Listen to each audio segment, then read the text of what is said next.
আজি আমি অসমৰ চাহ শ্ৰমিকসকলৰ যেটো বৰাকত কিমান আছিল আৰু ব্ৰহ্মপুত্ৰ ভেলীত আমাৰ যেটো মজুৰি বা চাহ শ্ৰমিকৰ যেটো বেতন তাৰ ওপৰত কেবিনেট বৈঠকৰ আৰম্ভণিতে অসম চাহ মজদুৰ সংস্থা আৰু ভাৰতীয় চাহ মজদুৰ সংস্থাৰ বিষয়াসকলৰ সৈতে আৰু এচিকেএছ অসম চাহ কৰ্মচাৰী সংস্থা আৰু চাহ বাগানৰ মালিক পক্ষৰ সৈতে আমি ত্ৰিপাক্ষিক বৈঠক এখনত ভাগ লৈছিলো তাত সিদ্ধান্ত হৈছে যে ভাৰত চৰকাৰে এতিয়া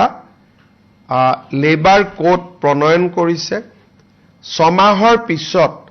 চাহ শ্ৰমিকসকলৰ মজুৰি নিৰ্ধাৰণৰ প্ৰক্ৰিয়াটো আমি আৰম্ভ কৰিব লাগিব নতুন লেবাৰ কোড মতে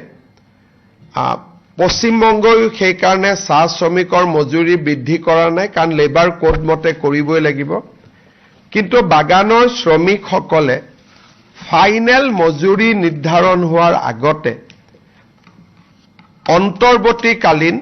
এটা মজুৰি বৃদ্ধিৰ বাবে আমাক আবেদন কৰিছিলে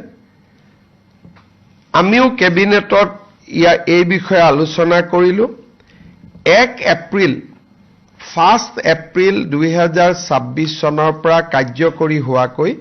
আমি চাহ বাগিচাৰ শ্ৰমিকসকলৰ দৈনিক মজুৰি 30 টকা বৃদ্ধি কৰিছো ইয়াৰ ফলত ব্ৰহ্মপুত্ৰ ভেলীৰ চাহ শ্ৰমিকৰ মজুৰি 280 টকা হ'বগৈ বিজেপি চৰকাৰ যেতিয়া আহিছিল চাহ শ্ৰমিকৰ মজুৰি 116 টকা আছিল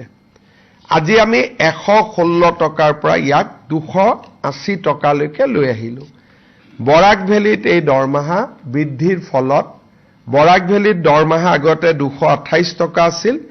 এতিয়া বৰাক ভেলীত দৰমহা 258 টকা হ'ব কিন্তু এইটো অন্তৰ্বৰ্তীকালীন মজুৰি মই আশা কৰো যেতিয়া ফাইনেল মজুৰি হ'ব ই 300 টকা পাৰ হৈ যাব